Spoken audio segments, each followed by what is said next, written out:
بھٹو صاحب کو پھانسی سے پہلے ہی قتل کر دیا گیا تھا۔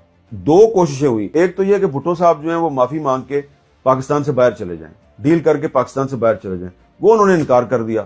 دوسری کوشش یہ ہوئی کہ وہ مرنے سے پہلے کوئی اعترافی بیان دے دیں۔ بھٹو صاحب جو ہیں ان کی جو حکومت کا خاتمہ ہے یہ ایک غیر ملکی سازش تھی، اور پھر ان کو پھانسی کے تختے تک پہنچانے کے لیے باقاعدہ امریکہ سے ایک حکم نامہ آیا۔ 1977 میں بھٹو صاحب نے الیکشن کا اعلان کیا۔ مارچ 1977 میں الیکشن ہوا، ان کو اس میں اکثریت حاصل ہوئی۔ اس وقت کی جو اپوزیشن تھی اس کا نام تھا قومی اتحاد، 9 مختلف جماعتوں کا اتحاد تھا، اس کو کہتے تھے PNA، پاکستان نیشنل الائنس۔ اس نے انتخابی نتائج کو تسلیم کرنے سے انکار کیا اور بھٹو صاحب کے خلاف ایک تحریک چلا دی گئی۔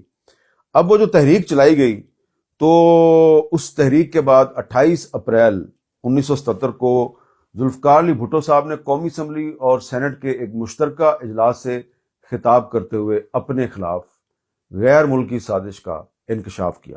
خود ہی بھٹو صاحب اس وقت پرائم منسٹر تھے، انہوں نے پارلیمنٹ کے جوائنٹ سیشن میں ایک تقریر کی، اور اس تقریر میں انہوں نے بتایا کہ ان کے خلاف ایک غیر ملکی سازش ہو رہی ہے۔